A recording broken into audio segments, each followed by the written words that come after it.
cara-cara setan iblis yang berbahaya, saudara, ya kan? Nah, yang kedua yang saya soroti adalah kasus tentang Muhammad KC. Sebelumnya saya pernah menyatakan dalam program saya itu bahwa menurut saya, ya kan terserah, setiap orang boleh punya pandangan sendiri. Menurut saya, ya kan, Pak KC dalam menyampaikan Injil, ya kan, punya motivasi yang tulus. Motivasinya tulus, tetapi saya khawatir caranya kurang berhikmat. Saya nggak berani lah untuk selalu bilang salah gitu. Tapi sebagai sesama hamba Tuhan, apalagi yang mungkin sudah lebih lama dalam bidang penginjilan, menurut saya cara Kristus lebih elegan, saudara. Karena Kristus tidak pernah mengajarkan kita untuk menghina, untuk menjatuhkan, untuk dengan alasan benar. Oke, saudara boleh punya 1001 alasan. Izinkan saya bertanya sama saudara, bagaimana dengan wanita yang tertangkap basah berbuat zina? Yesus bilang nggak, kamu dasar pelacur ya? Bener nggak kalau Yesus bilang kamu dasar pelacur? Memang dia pelacur, saudara. Ya kan?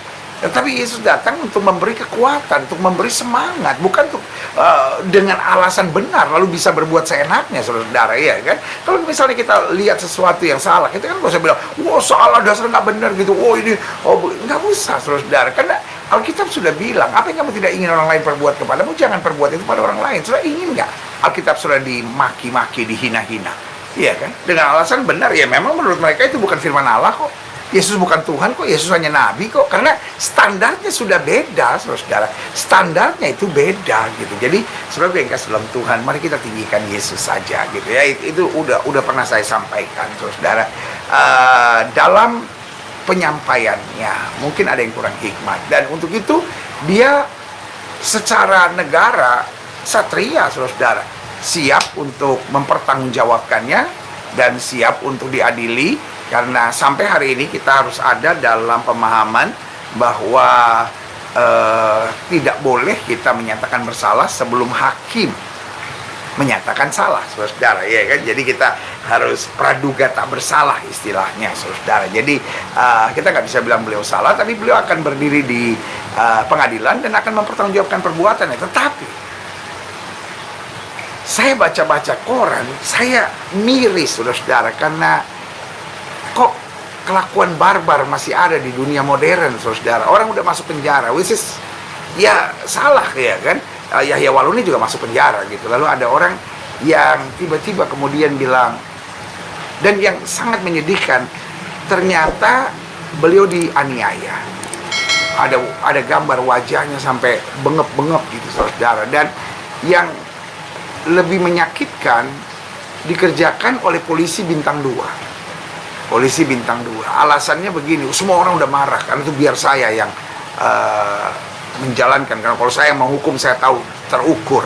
Tetapi itu kan cuman kalimat bodoh kalau menurut saya, kan kalimat bodoh, karena sebagai aparat, kan beliau masih aparat, kan beliau belum dipecat. Sebetulnya kan mempermalukan polisi sekali dengan sikap beliau seperti itu gitu, bintang 2 tapi kok kelakuan kayak anak SD kelas 2 gitu, ya kan? Karena beliau yang pukul, itu udah diakui dan itu hasil investigasi, beliau yang pukul.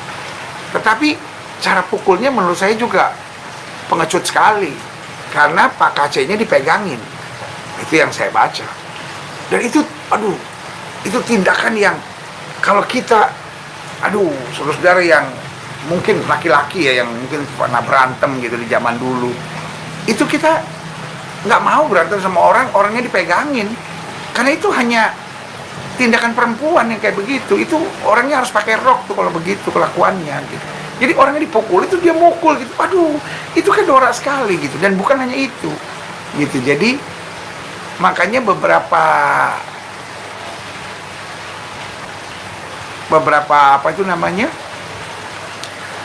YouTube channel akhirnya menyebut beliau Jenderal Tokai, karena tiba-tiba dia bilang, tolong ambilin di kamar saya kantong plastik putih dan isinya, maaf, kotoran manusia. Jadi otaknya dia itu sudah persiapan. Saya nggak bisa bayangkan, berarti hari itu dia buang hajat, dia simpen, terus dia lumurin ke muka orang. Buat saya itu benar-benar tindakan kampungan banget. Itu hanya menjelaskan jenderal sekelas Tokai, betul. Jenderal tapi permainannya Tokai. nyimpen tokai, jejelin orang pakai tokai. Wah, itu nggak tahu ya gitu. Buat saya, apakah Pak KC harus berhadapan dengan hukum? Negara ini negara hukum. Seperti Yahya Waloni juga sama. Tapi kok ada orang jenderal tapi pikirannya aneh sekali. Saya akan mempertanggungjawabkan karena saya nggak tahan. Loh, Pak Jenderal yang saya hormati, kalau orang Kristen juga berbuat begitu kepada Yahya Waloni gimana? Rusak dong tatanan hukum. Nggak perlu ada polisi aja kalau gitu, nggak perlu ada hukum. Perlu preman-preman kayak bapak gitu yang punya temen gitu, suruh megang gitu, terus mukul gitu. Ya ampun, itu mah cara-cara kampungan, Pak. Cara-cara kampungan. Kalau memang laki-laki itu 1 lawan 1 berantem, Pak, gitu. Dan itu nggak seimbang sama bapak, kelasnya beda gitu. Jadi kelihatan bener bapak tuh pengecut gitu, pengecut dan mulut besar gitu.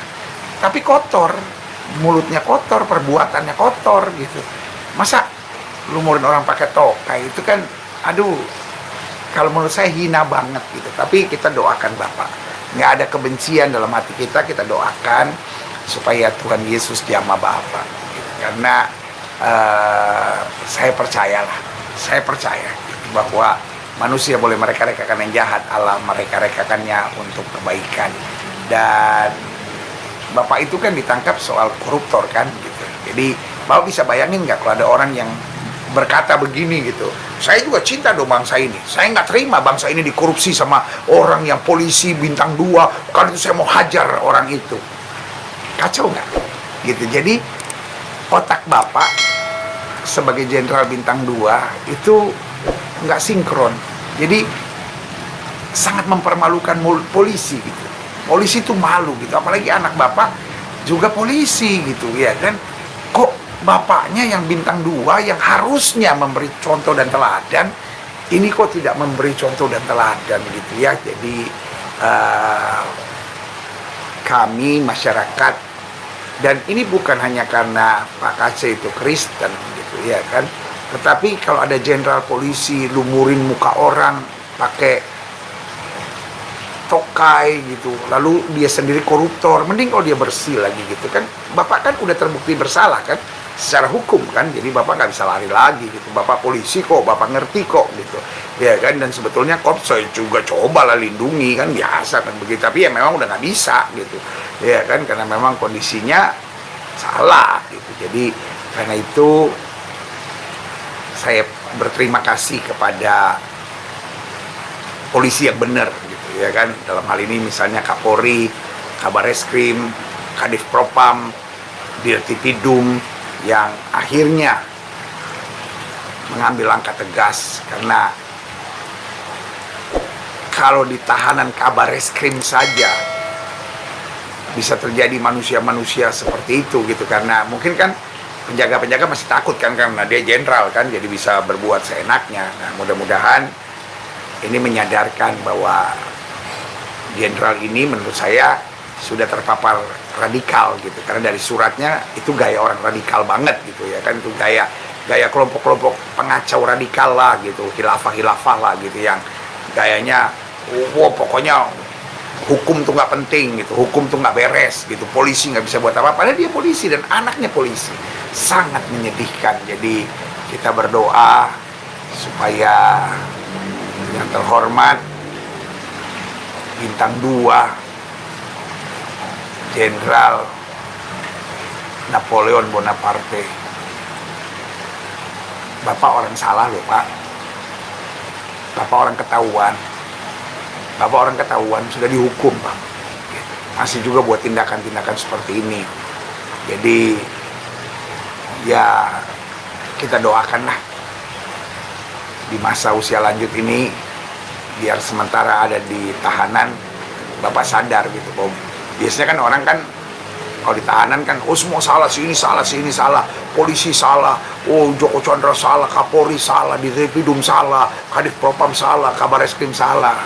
Ya bapak yang salah gitu. Dan tindakan ini juga kelihatan sekali.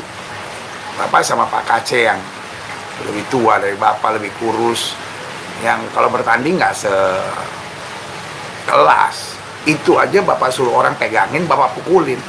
Sorry ya, kita yang dari dulu misalnya pernah berantem apa-apa, kita nggak mau mukul orang ketika dia dipegangin.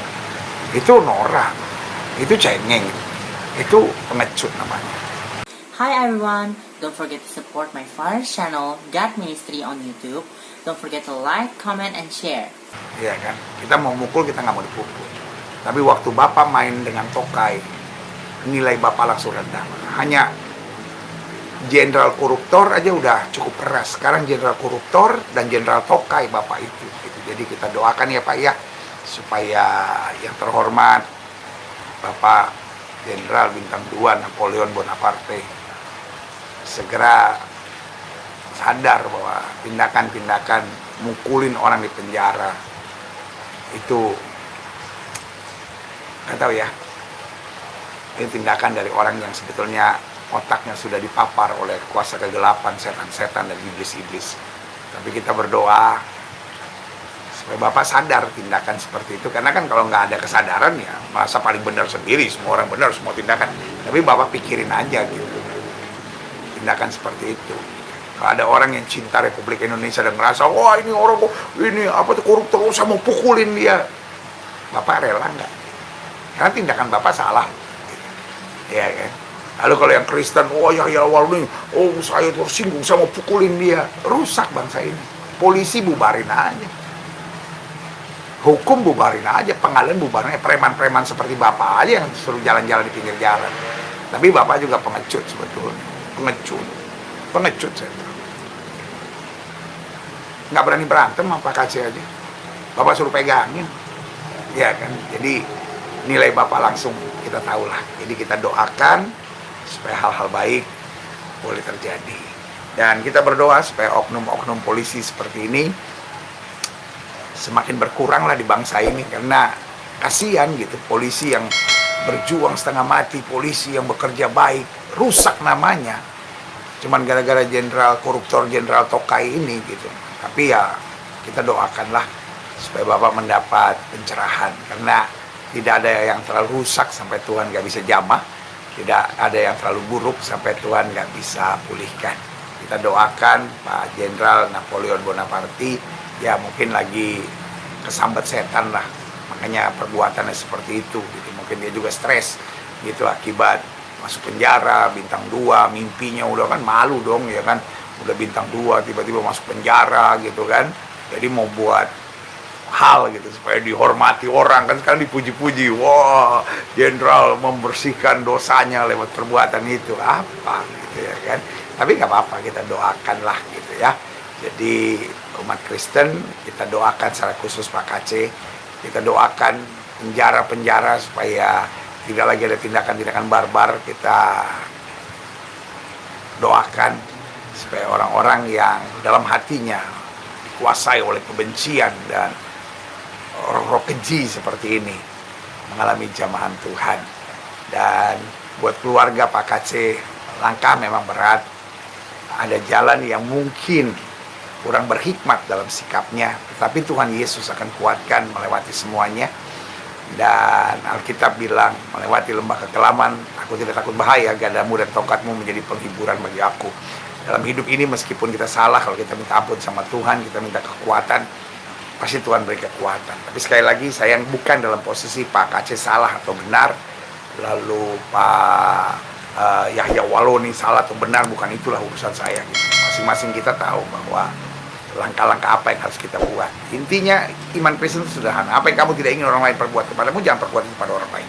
Kalau kita nggak ingin dihina, jangan menghina. Kalau kita nggak ingin dijatuhkan, dihakimi, jangan menjatuhkan dan menghakimi. Maka berkat Tuhan akan terus menyertai hidup kita. Haleluya. Yes, puji Tuhan. Tuhan baik.